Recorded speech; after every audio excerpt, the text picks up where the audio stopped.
Petrol diesel ధరల పెరుగుదలకు వ్యతిరేకంగా విశాఖలో సిపిఐ నేతలు నిరసన చేపట్టారు. కేంద్ర ప్రభుత్వం వెంటనే ఇంధన ధరలను తగ్గించాలని డిమాండ్ చేశారు. ధరల పెరుగుదలతో సామాన్య ప్రజలపై తీవ్ర భారం పడుతుందని, కేంద్ర ప్రభుత్వం ప్రజలకు ఉపదేశాలు ఇవ్వడం కాకుండా ముందు ఆచరించాలని తెలిపారు.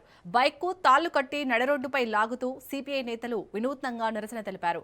పెరిగిన ఇంధన ధరలను తగ్గించకపోతే దేశవ్యాప్తంగా ఉద్యమాన్ని మరింత తీవ్రతరం చేస్తామని హెచ్చరించారు.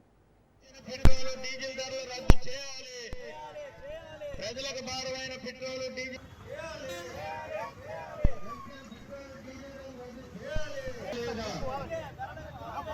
పెంచిన పెట్రోల్ డీజిల్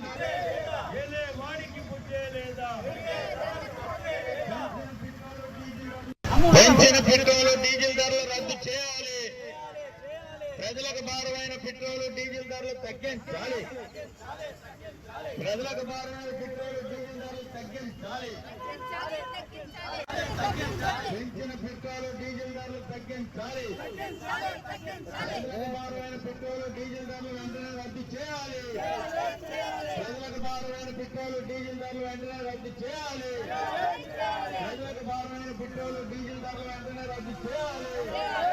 నిత్యావసర వస్తువుల ధరలన్నీ కూడా ఆకాశానంటి సామాన్య ప్రజలు నానా ఇబ్బందులు పడుతుంటే మూలిగే నక్కపై తాటిపండు పడ్డట్టు ఏదో పెట్రోల్ డీజిల్ పై పెంచడాన్ని భారత కమ్యూనిస్టు పార్టీ తీవ్రంగా ఖండిస్తా ఉంది.